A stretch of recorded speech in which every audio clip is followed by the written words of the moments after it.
Good evening and salutations, my GH fans. You know what? Let's start off with Brooklyn.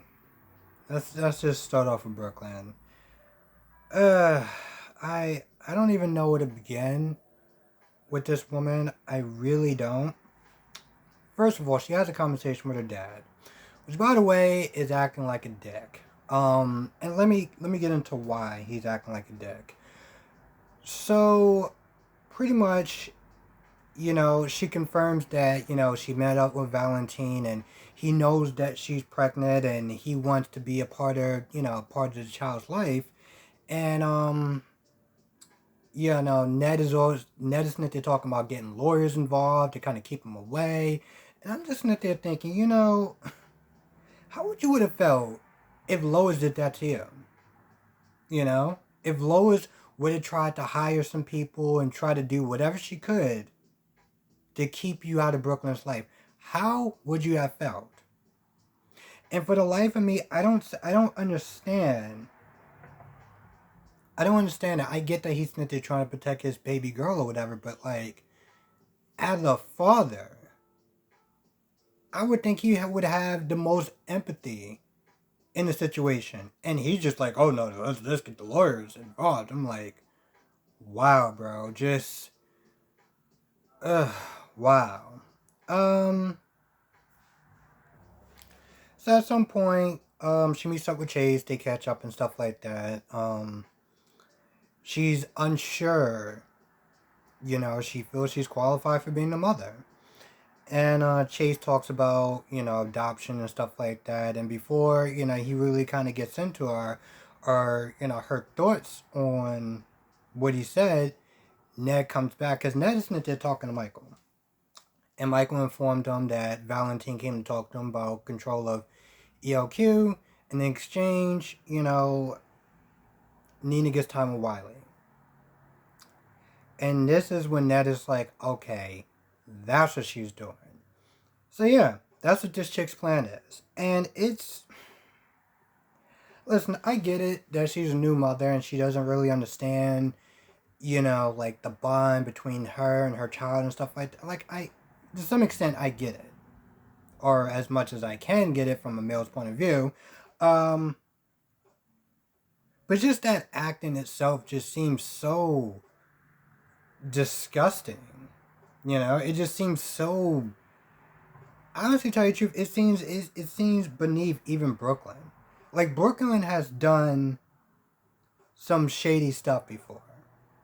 Okay, she's done some shady stuff before, but this is on a whole new level because now she's using an innocent child in her little game. In her little purpose of this game that she's playing. And what is she actually going to sit there and say to this child when he or she grows up? Oh, by the way, just to let you know, I kind of use you as a bargaining chip to get control of a family company, but I had it under control. Yeah, I'm pretty sure they're going to be real thrilled about that. Seeing how she had so much temper tantrums with her dad, something to look forward to. What else we got? Nina.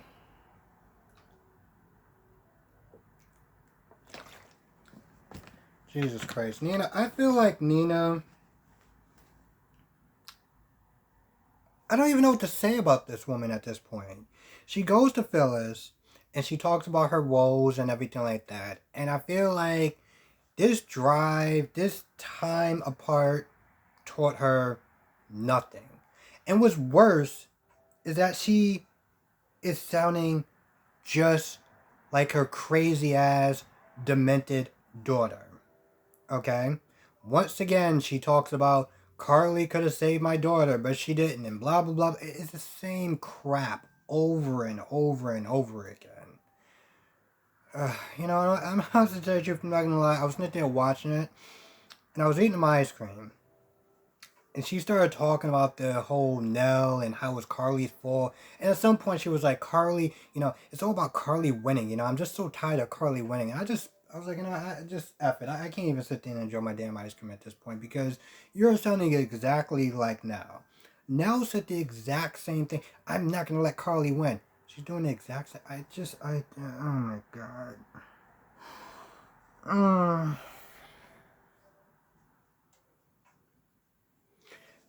so I question: is any Nina fans that are out there? Is any Nina, people that like Nina that can sit there and try to see it from Nina's point of view? Because I can't. I can't do it. I can't do it. And then she talks about Wiley and how it's Carly's fault that she can't see Wiley and how they're trying to erase Nell out the picture like she didn't exist. And then she talks about the books that she's read, and I'm just like, this chick is still going on this BS. Like, are we? Like it was on an episode of the damn Twilight Zone at this point. She learned nothing. You know, dingbat is my favorite non-curse word, but it just describes this chick so much. And Phyllis is that they're trying to help her out and say maybe it's not about her. Maybe you just need time to sit there and distance yourself. Distance yourself from the situation. This whole you not seeing Wiley isn't permanent.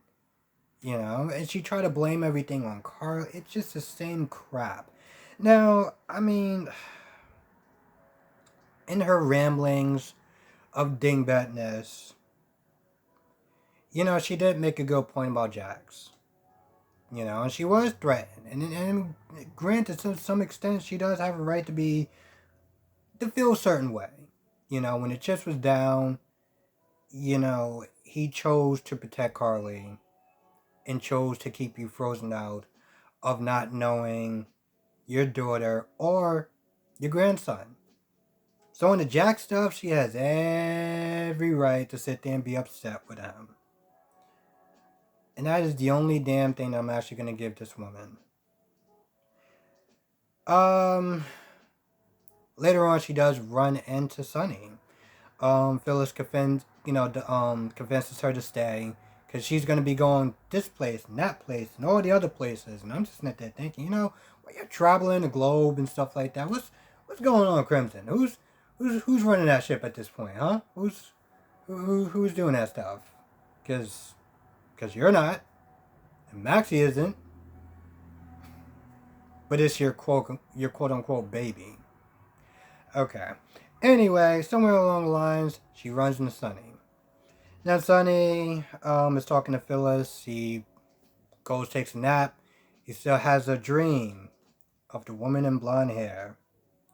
I'm not gonna lie. I guess it's kind of a good thing that Michelle left because she was kind of reddish, brunish hair. And this new actress that came in was just straight up blonde. Like, they're just like, whatever. It was like, we're not even gonna bother to try to keep the same hair color at this point. I mean, whatever at this point. But yeah, he keeps having these dreams of the woman in the blonde hair. That he's seeing in these dreams or whatever. Every time I keep thinking about Sunny and his dreams, I keep thinking about this movie called An Eternal Sunshine of a Spotless Mind. It's actually the only Jim Carrey movie that I like. Surprisingly, I like Jim Carrey when he's not being Jim Carrey. But I don't know. I don't know why I thought about it. There's a certain scene where it's like you can't see this person's face and just the person from behind. Anyway, he keeps having these dreams, and at some point, when Nina leaves or whatever to go off, which is odd because she didn't really sit there and take her up on the offer. I don't think she just decided to leave, but she came back, or somewhere along the lines they met up, and so I guess the moment of truth comes in. Is she actually going to do the right thing and say, hey, Carly, your husband's alive? Nah, she's not going to do that. She's not going to do that. We all know what's going to end up happening. She's going to bury herself in a hole. Okay, she's going to keep Sunny away from his family because this is Nina's revenge. And then when the truth comes out, well, she can kiss whatever relationship she has with Wiley goodbye. That's gonna be a wrap. So I guess we'll just wait and see. Now, Valentine was talking to Olivia. Olivia was sitting there talking to Robert. Funny enough, Olivia was like, yeah, Ned seems to be threatened by our friendship. Yet you're still hanging out with him.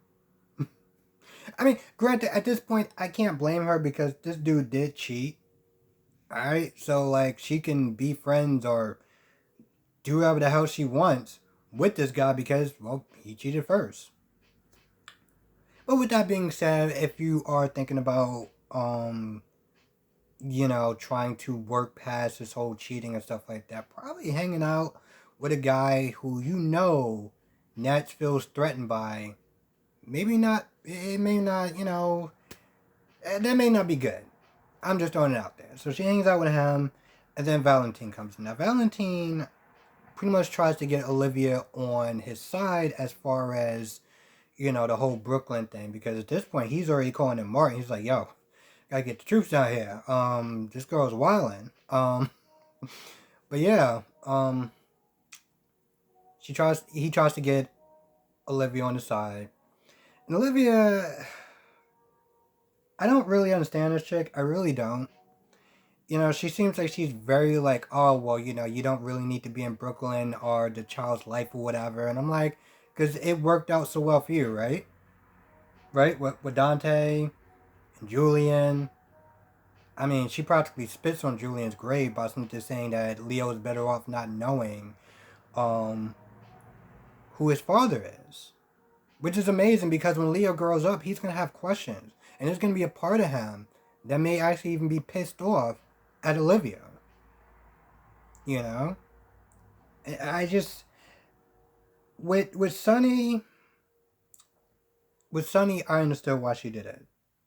I really did. I may not have liked it, but I understood it. It made sense. But with Julian, the fact that she just kept trying to push him away, trying to be like, oh, well, Ned is, Leo's true father and stuff like that, it just comes across as trifling. Trifling as hell. So he brings up that, and she's all like, oh, well, you don't know my past, and blah, blah, blah, blah, blah, and you don't know my reasons why I did it. And, he's pretty much trying to get her on the side. But then Peter comes in, and Peter just, Peter just kind of squashes that whole thing. He yells at Valentine, then he gets on Olivia talking about your son is crazy, and he pointed a gun at me, and now he's in the hospital. And Olivia's like, what did you do to him? I was like, sweetheart, did you not hear anything what he just said? He just said your son pulled a gun on him. Okay?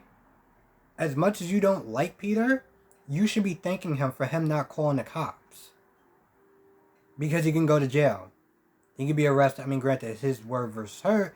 His word versus Dante and Sam, but still, there's a good chance.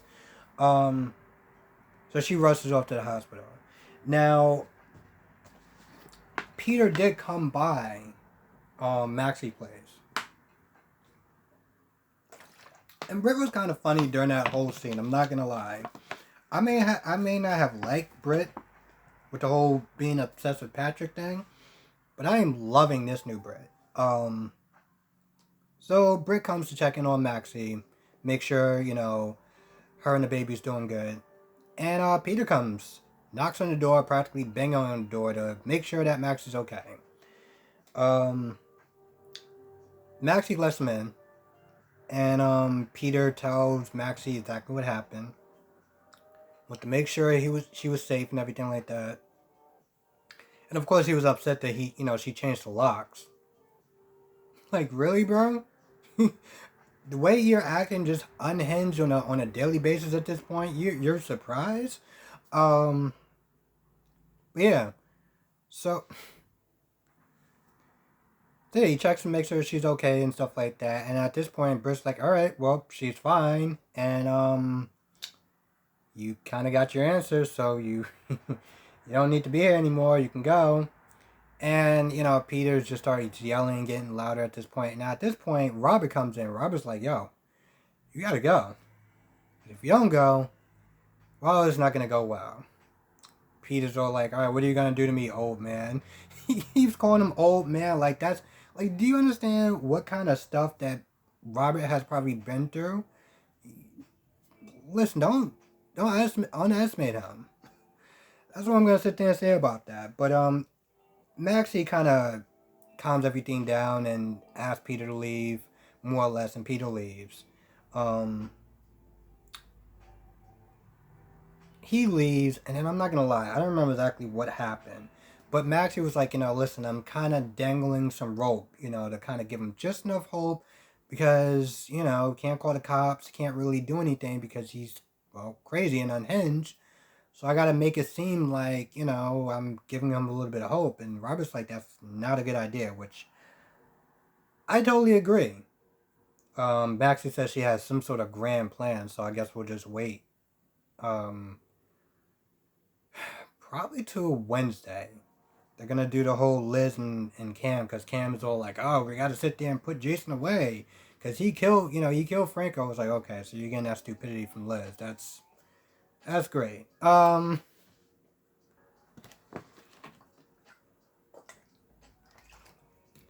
I'm not gonna lie, some of the other stuff was somewhat boring. Um, Carly talking to Jax, pretty much talking about Jason, and she's worried about Jason.